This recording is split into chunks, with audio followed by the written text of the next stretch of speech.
கனமழை பெய்து பல மாவட்டங்களில்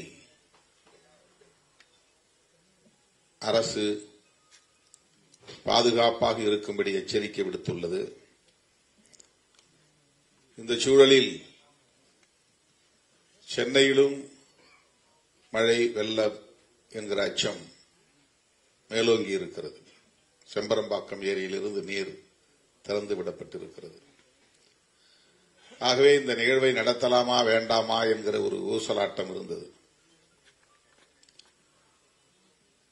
தமிழ்நாடு முழுவதும் ஏற்கனவே நாம் கட்சியின் சார்பில் அனைத்து மாவட்டங்களிலும் நடத்தி முடித்திருக்கிறோம். ஆங்காங்கே வாய்ப்புள்ள இடங்களில் நீதிமன்றங்களிலும் மாவட்ட அளவிலான நீதிமன்றங்களிலும் நம்முடைய வழக்கறிஞர் அணி சமத்துவ வழக்கறிஞர்கள் சங்கத்தின் சார்பில் ஆர்ப்பாட்டங்களை நடத்தியிருக்கிறோம். என்றாலும் இது இன்னும் விரிவாக பேசப்பட வேண்டும். இந்திய தலைமை நீதிபதி B.R. கவாய் அவர்களுக்கு இழைக்கப்பட்டிருக்கிற அவமதிப்பு என்பது இந்த தேசத்தின் தலைக்குனிவு, வெட்கக்கேடு. இதை யாரும் பெரிதாக பேசவில்லையே என்கிற ஒரு கவலை நமக்கு நெஞ்சை குமைந்து கொண்டே இருந்தது. ஆகவேதான் நம்முடைய ஓய்வு பெற்ற நீதிபதிகள், மூத்த வழக்குரைஞர்களை எல்லாம் வைத்து இப்படி ஒரு நிகழ்வை நடத்த வேண்டும் என்று 2-3 நாட்களுக்கு முன்னர் பார்வேந்தன் அவர்களை தொடர்பு கொண்டு நான் சொல்லியிருந்தேன். நானே நம்முடைய நீதிபதிகள், இங்கே உரையாற்றிய நீதிபதிகளை தொடர்பு கொண்டு இசைவு கேட்டேன். முதலில் ஐயா ஹரிபரந்தாமன் அவர்கள் 23ஆம் தேதிக்கு நான் கேட்டேன். அன்றைக்கு அவர் இல்லை, 22ஆம் தேதி என்று அவர் சொன்னதன் அடிப்படையில் நம்முடைய நீதிபதி சந்துரு அவர்களையும் அண்ணன் வில்சன் அவர்களையும் தொடர்பு கொண்டு இந்த நாளில் நடத்துவதென மிக குறுகிய கால இடைவெளியில் இதை முடிவு செய்தோம்.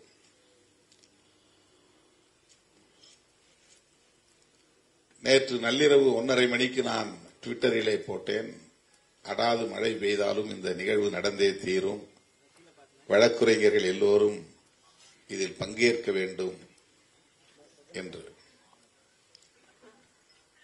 நான் விடுத்த வேண்டுகோளை ஏற்று வருகை தந்து இந்த நிகழ்வை சிறப்பித்துக் கொண்டிருக்கிற உங்கள் அனைவருக்கும் என்னுடைய நன்றியை முதலில் குறித்தாக்குகிறேன்.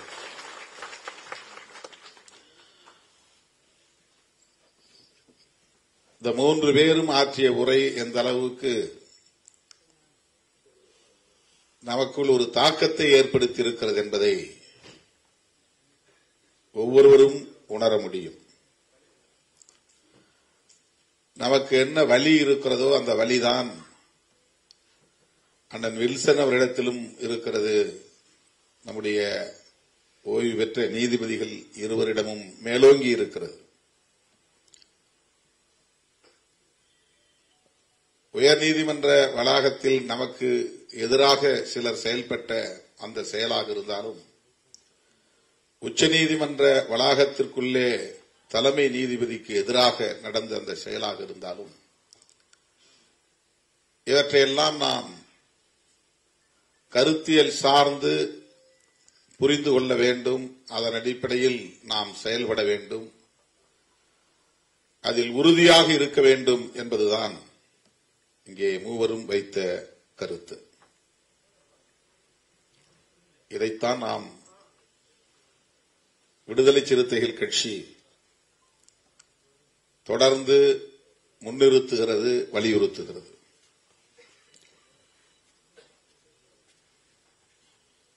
B.R. கவாய் ஒரு தலித் சமூகத்தை சார்ந்தவர், அதனால் அவருக்கு ஆதரவாக பேச வேண்டும் என்பதல்ல நம்முடைய நோக்கம்.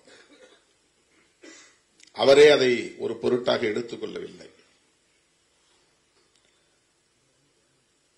அவர் எப்படி எதிர்வினை ஆற்றினார் என்பதை அண்ணன் வில்சன் அவர்கள் இங்கே சொன்னார். நம்முடைய நீதிபதிகளும் குறிப்பிட்டார்கள். அவர் மீது இரக்கம் கொண்டு, பரிவு கொண்டு அல்லது பரிதாபம் கொண்டு நாம் இந்த நிகழ்வை ஒருங்கிணைக்கவில்லை. அடுத்த நாளே நாம் உயர்நீதிமன்ற வாசலில் இந்த ஆர்ப்பாட்டத்தை ஒருங்கிணைக்கவில்லை. இன்றைக்கு சனாதன சக்திகள் எந்த அளவுக்கு கொட்டமடிக்கிறார்கள், ஆணவத்தோடு நடந்து கொள்ளுகிறார்கள் என்பதற்கு இதுவும் ஒரு சான்று. உச்சநீதிமன்ற வளாகத்தில் தலைமை நீதிபதியின் மீதே ஒருவன் செருப்பை எடுத்து வீசுகிறான். வீசிய பிறகு நான் ஏன் மன்னிப்பு கேட்க வேண்டும் என்று மீண்டும் திமிரோடு பதில் சொல்லுகிறான் என்றால் அது எந்த பின்னணியிலிருந்து நிகழ்கிறது என்பதை நாம் யூகிக்க வேண்டும். இந்த 11 ஆண்டுகளில் பாரதிய ஜனதா ஆட்சிக்கு வந்த இந்த 11 ஆண்டுகளில் சனாதன சக்திகளின் கை மிக ஓங்கி இருக்கிறது. எந்த நீதி, நியாயம் போன்றவற்றுக்கும் அவர்கள் மதிப்பளிக்க தயாராக இல்லை. எதிர்த்து பேசினால், எழுதினால் வீடு புகுந்தே கொல்லுவோம் என்கிற அளவுக்கான வெறியாட்டம் தலைவிரித்தாடுகிறது. பேராசிரியர் கல்புர்கி, கௌரி லங்கேஷ், நரேந்திர தபோல்கர் போன்றவர்கள் எல்லாம் எந்த கட்சியையும் சாராதவர்கள், ஆனால் இடதுசாரி சிந்தனையாளர்கள், சனாதன எதிர்ப்பாளர்கள், சமத்துவத்தை விரும்பக்கூடியவர்கள், அரசமைப்பு சட்டத்தின் விழுமியங்களை மதிக்கக்கூடியவர்கள். ஆகவே அவர்கள் வீடு புகுந்து தாக்கி படுகொலை செய்யக்கூடிய அளவுக்கு, துப்பாக்கியால் சுட்டு படுகொலை செய்யக்கூடிய அளவுக்கு அவர்களின் கொட்டம் தலைவிரித்தாடுகிறது. அந்த வரிசையிலே இதுவும் ஒன்று. B.R. கவாய் அவர்களின் மீது செருப்பு வீசிய அந்த நிகழ்வு. நம்முடைய நீதிபதி ஹரிபரந்தாமன் அவர்கள் பேசுகிற போது அந்த சம்பவம் நடப்பதற்கு 2-3 வாரங்களுக்கு முன்புதான் அந்த வழக்கு தொடர்பான மென்ஷனிங் நடந்தது. அதிலே அவர் சொன்னது, உங்களுக்குத்தான் கடவுள் நம்பிக்கை இருக்கிறதே, அவரிடமாவது போய் பிரேயர் செய்யுங்கள் என்று சொன்னார். இதற்காக அவ்வளவு பெரிய எதிர்வினை. அதன் பின்னர் தொடர்ந்து சமூக ஊடகங்களில் மட்டுமல்ல, பெரிய மெயின் ஸ்ட்ரீம் மீடியாக்களிலும், ஆங்கில தொலைக்காட்சிகளிலும் இது தொடர்பாக பேனல் டிஸ்கஷன்ஸ் பெரிய இதில் வெளிப்படையாக தலைமை நீதிபதி அவர்களை கண்டித்தார்கள். ஒரு ப்ரொவோக்கிங் டிஸ்கஷன்ஸ், ஆத்திரத்தை தூண்டக்கூடிய விவாதங்கள். இங்கே துக்ளக் இதழை பற்றியும் சொன்னார். ஏன் தமிழ்நாட்டில் யாரும் நீங்க செருப்படுத்தி வீசாம இருக்கிறீங்க சனாதனத்தை எதிர்ப்பவர்கள் மீது என்று வெளிப்படையாக எழுதுகிற துணிச்சல்.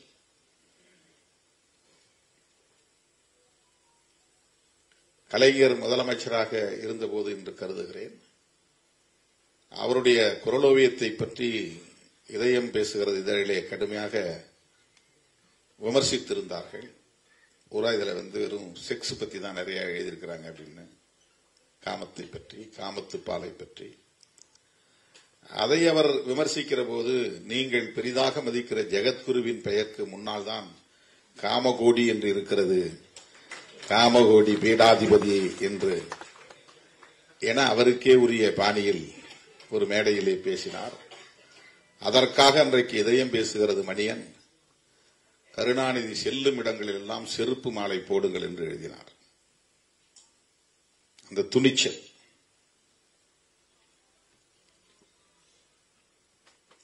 அவர்களுடைய கருத்தியலை யாரும் எதிர்த்து பேசிவிடக் கூடாது, அவர்கள் நம்புகிற தலைமையை யாரும் விமர்சித்து விடக்கூடாது. ஆனால் அதே சங்கராச்சாரியாரின் அடுத்த வாரிசு ஜெயலலிதா அம்மையாரால் கைது செய்யப்பட்டார், சிறைப்படுத்தப்பட்டார். யாரும் வாய் திறக்கவில்லை. ஒரே ஒரு எதிர்ப்பு கூட தமிழ்நாட்டிலிருந்து, இந்தியாவிலிருந்து வரவில்லை.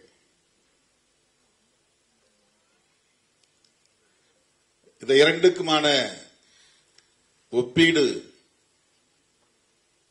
நாம் அவர்களை பற்றி புரிந்து கொள்வதற்கு பயன்படும் என்று நான் கருதுகிறேன். காமகோடி என்கிற அந்த பெயரில்தான் இருக்கிறது காமம் என்று சொன்னதற்காக அவருக்கு செருப்பு மாலை போட வேண்டும் என்று வெளிப்படையாக தலையங்கத்தில் எழுதினார்கள், கொந்தளித்தார்கள். அதே காமகோடி பீடாதிபதி ஜெயேந்திர சரஸ்வதி சுவாமிகளை கைது செய்தார் ஜெயலலிதா அம்மையார். கலைஞர் இருந்திருந்தால் அதை செய்திருக்கவே மாட்டார், அதற்கு வாய்ப்பில்லை. ஆனால் ஜெயலலிதா செய்தார். காரணங்கள் வேறாக இருக்கலாம். ஆனால் ஜெயலலிதா அம்மையாருக்கு எதிராக யாரும் இங்கே கொந்தளிக்கவில்லை, குமுறவில்லை. அந்த சக்திகள் தான் இன்றைக்கு ஏன் திருமாவளவனுக்கு எதிராக அல்லது உதயநிதி ஸ்டாலினுக்கு எதிராக செருப்பை எடுத்து வீசாமல் இருக்கிறீர்கள், உங்களுக்கு ரோஷம் இல்லையா என்று எழுதக்கூடிய அளவுக்கு ஒரு இதழுக்கு இங்கே துணிச்சல் இருக்கிறது. ஒரு தனியார் தொலைக்காட்சி உயர்நீதிமன்ற வளாகத்தில் நடந்த பிரச்சனையை எந்த ஆய்வும் செய்யாமல், உறுதிப்படுத்தாமல், பாதிக்கப்பட்டவனாக கருதப்படுகிற அந்த வழக்குரைஞரிடம் கூட பேட்டி எடுக்காமல், அந்த தனியார் தொலைக்காட்சி தான் அதை முதலில் பைக் மீது திருமா கார் மோதியது என்று பதிவு செய்து பரப்புகிறார்கள். அதுதான் பிரச்சனைக்கு முதல் பொறி, தீப்பொறி. நடந்த சில நிமிடங்களில் அந்த வீடியோ அவர்களின் இணையதளத்தில் பதிவேற்றம் செய்யப்படுகிறது. 2:34க்கு சம்பவம் நடந்ததாக தெரிகிறது. 2:39க்கே அந்த தொலைக்காட்சியின் டிஜிட்டல் சைட் அதுல போய் அதை அப்டேட் பண்றாங்க, போஸ்ட் பண்றாங்க. அதுக்கு பிறகு எடிட் பண்ணி வெளியே போடுறாங்க, தலைப்பு போட்டு. முன்னால் இருந்து வீடியோ எடுத்தது யார் என்று இதுவரையில் யாரும் விசாரிக்கவில்லை. இது நடக்கப் போகுதுன்னு அவனுக்கு எப்படி தெரியும்? 20 செகண்ட், 20 நொடிகள் கூட என் வண்டி அங்கே நிற்கவில்லை. என் கார் கண்ணாடி திறக்கப்படவில்லை. என் வண்டியிலிருந்து யாரும் இறங்கவே இல்லை. கும்பல் கூடினார்கள், ஓடினார்கள். அப்படியே என் கார் கடந்து விட்டது. அந்த தனியார் தொலைக்காட்சி வெளியிட்ட வீடியோவை பார்த்த பிறகுதான் இப்படி ஒரு சம்பவம் நடந்ததே நமக்கு தெரியும். ஆனால் அடித்து கொல்லுங்கடா என்று திருமாவளவன் சொன்னார் அப்படின்னு ஒவ்வொரு ஆள்கிட்டையும் தனித்தனியா பேட்டி எடுத்து போடுறாங்க அடுத்த சில நிமிடங்கள்ல. இப்ப இந்த தொலைக்காட்சி இது மாதிரி இன்னைக்கு தமிழ்நாட்டுக்குள்ள ஒரு 5-6 தொலைக்காட்சிகளை மொத்தமா பிஜேபி, RSS குத்தகை எடுத்துக்கிச்சு. அவங்க வேலையே சனாதனத்தை எதிர்க்கக்கூடியவர்களை எதிர்ப்பது, அவர்களுக்கு எதிரான அவதூறுகளை பரப்புவது. 10 ஆண்டுகளுக்கு முன்பு நான் புளியந்தோப்பில் நடந்த ஒரு பொதுக்கூட்டத்திலே பேசுகிற போது, டிசம்பர் 6 புரட்சியாளர் அம்பேத்கருடைய நினைவு நாள் பொதுக்கூட்டம். அப்ப காளிமுத்து தான் அங்க கமிஷனரா இருந்தார், IPS. அப்ப நான் பேசும்போது என்ன சொன்னேன், 400 ஆண்டு கால பழமை வாய்ந்த பாபர் மசூதியை நீங்கள் இடிப்பதற்கு சொன்ன காரணம், அந்த இடத்தில்தான் ராமர் பிறந்தார், ராமர் கோவில் இருந்தது, அதை இடித்துவிட்டு பாபர் மசூதியை கட்டிவிட்டார்கள் என்று சொல்லுகிறீர்கள். 400 வருஷத்துக்கு முன்னால இருந்திருக்கலாம், சரி, நாம் இல்லை என்று வாதிடவில்லை, இருந்திருக்கலாம். அதற்காக இதை இடித்துவிட்டுத்தான் அங்கே கோயிலை கட்ட வேண்டுமா? அப்படி ஒவ்வொரு பெருமாள் கோவிலையும் சிவன் கோவிலையும் போய் ஆய்வு செய்து பார்த்தால், சிவன் கோவில், பெருமாள் கோவில் இருந்த இடங்களிலெல்லாம் முன்பு புத்த விகார்கள் இருந்தன என்று ஆய்வுகள் சொல்லுகின்றன. திருப்பதி கோவிலே புத்த விகார் தான் என்று ஒருவன் ஆய்வு செய்து PhD பட்டம் வாங்கியிருக்கிறான். அவன் பெயர் ஜமனதாஸ். கூகுள்ல கூட போய் பாருங்க, அந்த ஆய்வு கட்டுரையே இருக்கு. இப்ப அவன்லாம் கிளம்புனா என்ன ஆகிறது? இந்த இடத்துல புத்த விகார் தான் இருந்ததுன்னு சிவாலயங்களையும் பெருமாள் கோவில்களையும் இடிக்க தொடங்கினால் என்ன ஆகும் நாடு? ஏன் நீங்கள் பக்கத்திலே மசூதிக்கு பக்கத்திலே ஒரு ராமர் கோயில் கட்டிக்கொண்டால் என்ன என்று பொருள்பட நான் பேசினேன். இது அப்படியே திரித்த தொலைக்காட்சி தான் அந்த தொலைக்காட்சி. சிவாலயங்களை இடிப்போம் திருமாவளவன் ஆவேசம் அப்படின்னு டைட்டில் போட்டான். நான் சொன்ன இன்டர்பிரேஷனே வேற. நீங்க ராமர் பிறந்த கோவில், ராமர் கோயில் இருந்த இடத்துல 400 வருஷத்துக்கு முன்னால அந்த இடத்துல இருந்தது. அது இருந்த இடத்துல மசூதியை கட்டிட்டீங்க, அதனால நாங்க இடிச்சிட்டு தான் அந்த இடத்துல ராமர் கோயில் கட்டுவோம் சொல்றீங்களே, அது என்ன நியாயம்? பக்கத்திலே பல ஏக்கர் நிலத்தை வாங்கி உங்களால கட்ட முடியாதா அதே அயோத்தியாவில்? இதுதான் என்னுடைய கொஸ்டின், என்னுடைய கேள்வி இதுதான். ஆனா அது எப்படி திருச்சி அவதூறு பரப்புனாங்க பாருங்க. அதே மாதிரி கொரோனா டைம்ல நான் ஆன்லைன்ல பேசுறேன். அது பெரியார் பிறந்த நாள் செப்டம்பர் 17. எங்கேயோ ஐரோப்பிய நாட்டில இருந்து ஒரு தம்பி அதை ஒருங்கிணைக்கிறாரு. நான் பேசும்போது மனுஸ்மிருதியை பத்தி பேசுறேன். இப்ப ஐயாங்கெல்லாம் சொன்னாங்கல்ல, அம்பேத்கர் எரித்தார், பெரியார் எரித்தார், அந்த வரலாறெல்லாம் நம்ம படிச்சதுனால படிச்சதை பேச தூண்டுது. படிச்சதை பேசாம இருக்க முடியாது இல்லையா? அப்ப பெரியார், அம்பேத்கர் இவங்கெல்லாம் ஏன் மனுஸ்மிருதியை எரித்தார்கள் அப்படின்னு சொல்லும் போது, பார்ப்பன பெண்மணிகள் உட்பட அனைத்து பெண்களையும் சூத்திர சாதி என்றும், பெண்கள் அத்தனை பேருமே நம்பிக்கைக்கு உரியவர்கள் அல்ல, அதாவது வேற வருத்தத்தில் அது வருது, கணவனுக்கு மற்றவங்களுக்கு அவங்க நம்பிக்கைக்கு உரியவர்கள் அல்ல, எந்த நேரத்திலையும் அவங்க தப்பு செய்வாங்க அப்படிங்கிற பொருளிலும் அவங்க சொல்லியிருக்கிறாங்க. இதுதான் மனுஸ்மிருதி. இப்ப ஒட்டுமொத்த பெண் குலத்தையே இழிவுபடுத்துவதாக இது இருக்கிறது அப்படிங்கிற அது ஒரு இன்டர்பிரேஷன் நான் சொல்றேன். உடனே இந்து பெண்களை விபச்சாரிகள் என்றார் திருமாவளவன் அப்படின்னு ஒரு டைட்டில் போட்டு அவதூறு பரப்புனாங்க. இப்ப எல்லாரும் கத்துனாங்க. நான் சொன்னேன் மனுஸ்மிருதியில் இருக்கிறது தான் பேசினேன்ட்டு ஒரு ஆர்ப்பாட்டத்தை நடத்திட்டு லட்சக்கணக்கான மனுஸ்மிருதிகளை நகல் எடுத்து மக்கள்கிட்ட கொடுத்தோம். ஒரு ஊரா போய் கொடுத்தோம். படிச்சு பாருங்க, படிச்சு பாருங்க, படிச்சு பாருங்க. அது ஒரு பெரிய மாத கணக்கில் நிறைய இடங்கள்ல நிகழ்ச்சி நடத்தணும். எல்லாம் வாய் மூடிக்கிட்டாங்க.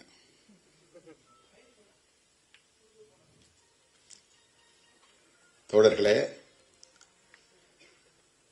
அவர்கள் இந்த பிரச்சனையில் உடனே ஒரு 100 வீடியோ போட்டிருப்பாங்க. 20 பேர் உள்ள பூந்து பார் கவுன்சிலுக்குள்ள கொடூரமா தாக்கினார்கள். அவர் இப்ப உயிர் போற நிலையில படுத்து கிடக்கிறாரு. 15 நாள் ஹாஸ்பிட்டல்ல கிடக்கிறாரு. அப்படி ஒண்ணும் இல்ல, ஆனா ஹாஸ்பிட்டல்ல போய் இப்படி படுத்து நாடகம் ஆடுறாங்கிறத சொல்றதுக்காக நான் என்ன சொன்னேன், ஒரு 4 தட்டு தட்டினாங்க, ஒழுங்கா கூட அடிக்கல, ஆனா அவன் போய் படுத்து கிடக்கிறான். இதான் அது கண்டென்ட், அதனுடைய பொருள். திருமாவளவன் பாரு வன்முறையை தூண்டுகிறார், இப்ப அடிக்க சொல்றாருல, இவரு இப்படி பேசுவார், அப்ப அடிக்க சொன்னது உண்மைதானே அப்படின்னு ரெண்டையும் காரலேட் பண்றாங்க. இப்ப வீடியோ கிடைச்சிருக்கு, ஃபுட்டேஜ். அவங்க பேசின வாய்ஸ் எல்லாம் மியூட் பண்ணிட்டு கொடுத்துட்டாங்க. உள்ள என்ன பேசுறாங்க சும்மா ஒரு 30 செகண்ட்ஸ்க்குள்ள எல்லாம் நடந்து முடிஞ்சு போகுது. 30 நொடிகள்ல அவன் ஓடுறான். உள்ள போயிட்டு 53 நிமிஷம் அந்த பார் கவுன்சில்ல இயல்பா இருக்கிறான். அங்க போறான், இங்க வரான், அவரை பாக்குறான், இவரை பாக்குறான், உட்கார்றான், பேப்பர் படிக்கிறான், எழுதுறான், நல்லா ஆரோக்கியமா இருக்கிறான். போலீஸ் வாப்பான்னு ஸ்டேஷனுக்கு கூப்பிட்டு போறாங்க. ஸ்டேஷன் போட்டும் பொத்துன்னு கீழே விழுந்துட்டான். அப்படி உடனே ஆம்புலன்ஸ் கூடுங்க, ஆம்புலன்ஸ் கூப்பிடுங்க, ஆம்புலன்ஸ் கூப்பிடுங்க கத்துறாங்க. உடனே ஆம்புலன்ஸ் ஏத்திட்டு போறாங்க. போய் அங்க டியூப் வைக்கிறாங்க, கழுத்துல பேடு போடுறாங்க. உடனே முக்கியமான தலைவர்கள் எல்லாம் போன் பண்ணி வர சொல்றாங்க. எல்லாம் பாக்குறாங்க. 10 நாள் ஹாஸ்பிட்டல்ல. எவ்வளவு பெரிய நாடகம் பாரு. இதனுடைய நோக்கம் என்ன? அந்த தனியார் தொலைக்காட்சியில காட்டின வீடியோவுக்கு அடுத்து 35வது நிமிஷத்துல அண்ணாமலை ட்வீட். உடனே எச் ராஜா, அப்புறம் நயினார் நாகேந்திரன், அப்புறம் கஸ்தூரி, வானதி சீனிவாசன், இவங்கெல்லாம் யார்?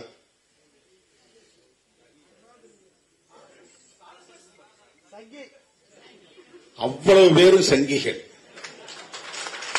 அப்ப திருமாவளவனை எதிர்க்கக்கூடிய அத்தனை பேரும் ஒரே கான்செப்ட்ல இருக்கிறவங்க. அதான் நம்முடைய நீதிபதி சொன்னாரு, நீ மனுஸ்மிருதிக்கு என்னைக்கு எதிராக பேச துணை அன்னைக்கே நீ இதெல்லாம் எதிர்பார்த்துக்கிட்டு தானே இருக்கணும், இந்த தாக்குதல் நடக்கத்தானே செய்யும். நாம் இதை எதிர்பார்க்கிறோம், அதுல பிரச்சனை இல்லை. ஐடியாலஜிக்கல் வார், அதுல எங்களுக்கு எந்த பிரச்சனையும் கிடையாது. நான் முதல்லயே சொல்லிட்டேன், எலக்டோரலா உங்களுக்கு திமுக எதிரியா இருக்கலாம், அல்லது அண்ணா திமுக எதிரியா இருக்கலாம், அல்லது வேற யாராவது எதிரியா இருக்கலாம். ஐடியாலஜிக்கலா நாங்க தான் உங்களுக்கு எதிரி. தமிழ்நாட்டை பொறுத்தவரை விசிகே வர்சஸ் பிஜேபி, நாங்க எலக்டோரலா உங்களை காம்பீட் பண்ணல. உங்களுக்கு தமிழ்நாட்டில் 2வது இடத்துக்கு வரணுங்கிறது தான் இந்த தேர்தலில் உங்களுடைய போட்டி. அப்போ ஏடிஎம்கேவே நீங்க காலி பண்றதுதான் உங்க நோக்கம். இதான் உங்க ஹிடன் அஜெண்டா, அவங்களை தூக்கி போடணும்னு. அந்த விவரம் தெரியாம அதிமுக அவங்களோட உறவாடிக்கிட்டு இருக்காங்க நம்ம கவலை. அதான் அடிக்கடி சொல்றேன், நீ உங்களுடைய இண்டிபெண்டன்சியை காப்பாத்திக்கிங்க, தனியா நில்லுங்க. உங்களுக்கு இன்னும் தனியா அந்த அம்மா இல்லாத நேரத்திலே 65 இடத்துல வெற்றியை கொடுத்திருக்கிறாங்க. உங்க ஓட் பேங்க் இன்டாக்டா இருக்குது, அப்படியே காப்பாத்திக்கிங்க. அதை டிஎம்கே வர்சஸ் ஏடிஎம்கேன்னு இருந்தாதான் தமிழ்நாட்டுக்கு நல்லது. டிஎம்கே வர்சஸ் பிஜேபின்னு மாத்தி விட்டுறாதீங்க, அது நல்ல அரசியல் இல்ல. நீங்கள் எல்லாம் பெரியார் பாசறையில வளர்ந்தவர்கள், கொஞ்சம் சிந்திச்சு பாருங்க அப்படின்னு நம்ம அப்பப்ப சொன்னா, நீ யார் இதை பத்தி கேட்கன்னு கேட்கிறாங்க. அதிமுகவில் நீங்க எலக்டோரலா எப்படி வேணாலும் உங்களுக்குள்ள சண்டை போட்டுங்க, அது பிரச்சனை கிடையாது. ஆனால் சாதி ஒழிப்பை ஏற்காதவர்கள், சமத்துவத்தை ஏற்காதவர்கள், பெண் உரிமையை விரும்பாதவர்கள், இந்த மண்ணில் வலுப்பெற வேண்டும் என்று விரும்புவதை, அதற்கு முயற்சிப்பதை, அதற்கான அரசியல் நகர்வுகள் செய்வதை எப்படி நாம் வேடிக்கை பார்த்துக் கொண்டிருக்க முடியும்? அதுதான் பிரச்சனை. இதனால் நாம் தலையிட்டு பேசினால் ஏதோ நாம திமுகவுக்காக தான் பேசுறோம் அப்படின்னு சில அற்பர்கள் வதந்திகளை பரப்புகிறார்கள். இந்த அம்பேத்கர் பெயரில் இயங்கக்கூடிய இயக்கங்களும் சேர்ந்துட்டு பேசுறாங்க. ஒரு டிஎம்கேவுக்கு முட்டு கொடுக்கிறாரு. டிஎம்கே கோலோச்சுகிற கட்சி, அதுக்கு யாரு போய் முட்டு கொடுக்க போறா? சாயிர கட்சிக்கு தானே முட்டு கொடுக்க முடியும். ஒரு பொருள் இந்த செவரு பொதுவா சாய போகுதுன்னா போய் முட்டு கொடுத்து நிப்பாட்டுவான், சாயாம இருக்கிறது. சாயும் நிலையில் இருக்கிற ஒரு இயக்கத்திற்கு தான் முட்டு கொடுக்க முடியும். அது ஒரு அசுர பலத்தோட ஆட்சியில் உட்கார்ந்து இருக்கிற கட்சி, 6வது முறையா ஆட்சியில் உட்கார்ந்து இருக்கிற கட்சி. அந்த கட்சியை எவன் வேணுமோ தீர்த்து பார்த்து அவன் எல்லாம் போய் சேர்ந்துட்டான், காணாம போயிட்டான், கரைஞ்சு போயிட்டான். அந்த கட்சி அவங்களை எதிர்கொள்றதுக்கு வலிமை உள்ள கட்சி. அதுக்கு போய் நாம ஏன் முட்டு கொடுக்கணும்? நாங்க ஏன் தலையிடுறோம்னா, நாங்கள் பேசுகிற அரசியலுக்கு நீங்கள் வேட்டு வைக்கிறீர்கள். அது திமுக பேசலாம், திமுக பேசுங்கிறதுக்காக நாங்க இந்த அரசியல பேசாம இருக்க முடியாது. நாங்களும் பேசுறது சமூக நீதி அரசியல். நாங்கள் பேசுகிற அரசியல் பெரியாரிய அரசியல். நாங்கள் பேசுகிற அரசியல் அம்பேத்கரிய அரசியல்.